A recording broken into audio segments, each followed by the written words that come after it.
അസ്സലാമു അലൈക്കും വറഹ്മത്തുള്ളാഹ്.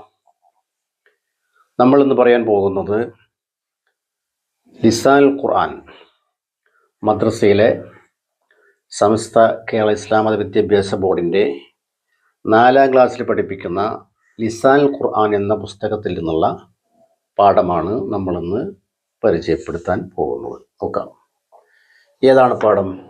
3ാമത്തെ പാഠം മീലാദുൻ നബി എന്നാണ് ഹെഡിങ് കൊടുത്തിരിക്കുന്നത്. മീലാദുൻ നബി കണ്ടില്ലേ?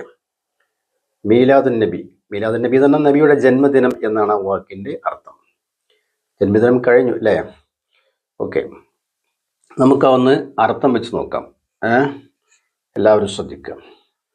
മീലാദുൻ നബി സ്വല്ലല്ലാഹു അലൈഹി വസല്ലമ, നബിയുടെ ജന്മദിനം എന്നാണ് ആ വാക്കിൻ്റെ അർത്ഥം. ഖാലൽ ഉസ്താദു, ഉസ്താദ് പറഞ്ഞു. എന്താ പറഞ്ഞത്? യാ തുല്ലാബി, എൻ്റെ വിദ്യാർത്ഥികളെ, ഹാദാ ഷഹ്റു റബീഉൽ അവ്വൽ, ഇത് റബീഉൽ അവ്വൽ മാസം ആകുന്നു. ഷഹ്ർ എന്ന മാസം. ഹാദാ ഷഹ്റു റബീഉൽ അവ്വൽ, ഇത് റബീഉൽ അവ്വൽ മാസം ആകുന്നു. ഫീഹി, ആ മാസത്തിലാണ് വുലിദ നബിയുന മുഹമ്മദ് സ്വല്ലല്ലാഹു അലൈഹി വസല്ലം, നമ്മുടെ പ്രവാചകൻ മുഹമ്മദ് നബി ജനിച്ചത് ആ മാസത്തിലാണ്. വഹാദ ഷഹ്റു, ഈ മാസം ഷഹ്റുൻ സാലിസുൻ, 3ാമത്തെ മാസമാണ്. ഏത്? റബീഉൽ അവ്വൽ. മിന ഷുഹൂറിൽ ഹിജ്രിയ, ഹിജ്റ വർഷപ്രകാരമുള്ള 3ാമത്തെ മാസമാണ് എന്ത്? റബീഉൽ അവ്വൽ. എന്ന് നബീൽ എന്ന് പറഞ്ഞ വിദ്യാർത്ഥിയാണ് പറയുന്നത്. പിന്നെ എന്താ പറയുന്നത്? യാ ഉസ്താദി, എൻ്റെ ഉസ്താദെ, ഫി അയ്യി യൗമിൻ, ഏത് ദിവസത്തിൽ ആണ് വുലിദ നബിയുന മുഹമ്മദ് സ്വല്ലല്ലാഹു അലൈഹി വസല്ലം, നബി സല്ലല്ലാഹു അലൈഹി വസല്ലം തങ്ങൾ ജനിച്ചത് ഏത് ദിവസത്തിലാണ്? റബീഉൽ അവ്വൽ മാസത്തിലാണെന്ന് പറഞ്ഞു. ഇനി ഏത് ദിവസത്തിലാണ് ജനിച്ചത് എന്നാണ് കുട്ടിയുടെ ചോദ്യം. അപ്പോൾ ഉസ്താദ് പറയണം, അൽ ഉസ്താദു ഫിൽ യൗമി സാനി അശറ, 12ാമത്തെ ദിവസം. ഏത് 12ാമത്തെ ദിവസം? റബീഉൽ അവ്വൽ മാസം 12ാമത്തെ ദിവസം എന്ന് ഉസ്താദ് മറുപടി പറയുന്നു. ഇനി ഇപ്പുറത്തേക്ക് വന്നു കഴിഞ്ഞാൽ നബീൽ എന്ന കുട്ടി വീണ്ടും ചോദിക്കുകയാണ്. എന്താ ചോദിക്കുന്നത്? യാ ഉസ്താദി, എൻ്റെ ഉസ്താദെ, മാ ഹുവ അവ്വലു ഷഹർ മിന ഷുഹൂറിൽ ഹിജ്രിയ. യാ ഉസ്താദി, എൻ്റെ ഉസ്താദെ, മാ ഹുവ, എന്താണ് അല്ലെങ്കിൽ ഏതാണ്, അവ്വലു ഷഹർ, ആദ്യത്തെ മാസം, 1ാമത്തെ മാസം ഏതാണ്? മിന ഷുഹൂറിൽ ഹിജ്രിയ, ഹിജ്റ കലണ്ടർ പ്രകാരം 1ാമത്തെ മാസം ഏതാണ് എന്നാണ് കുട്ടിയുടെ ചോദ്യം. അപ്പോൾ ഉസ്താദ് മറുപടി, ഹയ്യ നുലാഹിദുൽ ജദ്വൽ ആത്തിയ വനദ്റുസു അസ്മ അഷ്ഹൂറിൽ സനത്തുൽ ഹിജ്രിയ.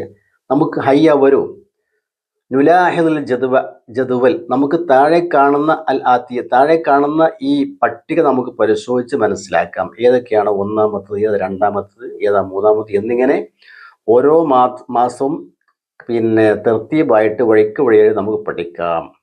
വനദ്റുസു അസ്മ അഷ്ഹൂറിൽ സനത്തുൽ ഹിജ്രിയ, അപ്പോൾ നമുക്ക് എന്ത് ചെയ്യാം? അവിടെ വെച്ചിട്ട് ഓരോ മാസങ്ങളുടെയും പേരുകൾ പഠിക്കാം. വനദ്റുസു, നമുക്ക് പഠിക്കാം. അസ്മ, പേരുകൾ, അഷ്ഹൂർ മാസങ്ങളുടെ, ഇസ്സനത്തുൽ ഹിജ്രിയ, ഹിജ്റ വർഷപ്രകാരമുള്ള ഓരോ മാസത്തെയും പേരുകൾ നമുക്ക് പഠിക്കാം താഴെ പട്ടികയിൽ നോക്കിയിട്ട് എന്നാണ് പറയുന്നത്. ഇനി താഴെയുള്ള ഈ പട്ടികയിൽ ഓരോ മാസത്തിൻ്റെ പേര് കൊടുത്തിട്ടുണ്ട് കേട്ടോ. 12 മാസങ്ങളുടെ പേരും ഇതിൽ കൊടുത്തിട്ടുണ്ട്. അതാണ് ഇനി പറയാൻ പോകുന്നത്. ഹിജ്റ വർഷപ്രകാരം, ഹിജ്റ കലണ്ടർ പ്രകാരം. ഇവിടെ ആദ്യം വലതുഭാഗത്ത് 1, 2, 3, 4, 5, 6, 7, 8, 9, 10, 11, 12 അങ്ങനെ കൊടുത്തിരിക്കുന്നു. പിന്നെ ഇതും അത് തന്നെയാണ്. ഇത് അക്ഷരത്തിൽ എഴുതിയേക്കാണ്. ഇത് അക്കത്തിലാണ്, ഇത് അക്ഷരത്തിലാണുള്ള മാറ്റമുള്ളൂ കേട്ടോ. അൽ അവ്വൽ, അസ്സാനി, അസ്സാലിസ്, അറാബിഅ, അൽ ഖാമിസ്, അസ്സാദിസ്, അസ്സാബിഅ, അസ്സാമിൻ, അത്താസി, അൽ ആഷിർ, അൽ ഹാദി അഷ്റ, അസ്സാനി അഷ്റ എന്ന് പറഞ്ഞാൽ 1ാമത്തെ, 2ാമത്തെ, 3ാമത്തെ, 4ാമത്തെ, 5ാമത്തെ അങ്ങനെ 12ാമത്തെ വരെ പോകണം.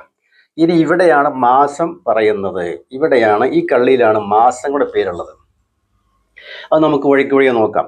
1ാമത്തെ മാസം ഏതാണ്?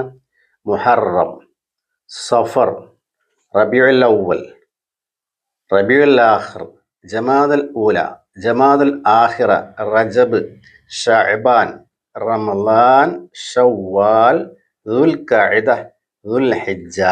ഇങ്ങനെ 12 മാസങ്ങൾ ഇവിടെ കൊടുത്തിരിക്കുന്നു. മനസ്സിലായി? ഇതാണ് ഹിജ്റ കലണ്ടർ പ്രകാരമുള്ള 12 മാസങ്ങൾ. നമുക്ക് വേണമെങ്കിൽ ഒന്നുകൂടി ആ മാസങ്ങളുടെ പേര് വായിക്കാം. മുഹറം, സഫർ, റബീഉൽ അവ്വൽ, റബീഉൽ ആഖിർ, ജുമാദൽ ഊല, ജുമാദൽ ആഖിറ, റജബ്, ശഅബാൻ, റമളാൻ, ഷവ്വാൽ, ദുൽഖഅദ, ദുൽഹിജ്ജ. മനസ്സിലായില്ലേ? അപ്പോൾ 12 മാസങ്ങൾ ആണ് ഈ പുസ്തകത്തിൽ കൊടുത്തിരിക്കുന്നത്. പ്രധാനമായിട്ടും അതാണ് പഠിക്കേണ്ടത്. ഓക്കെ, ഇൻഷാ അല്ലാഹ് മറ്റു വീഡിയോ ആയിട്ട് നമുക്ക് വീണ്ടും കാണാം. അസ്സലാമു അലൈക്കും വറഹ്മത്തുള്ളാഹി തആല വബറകാതുഹു.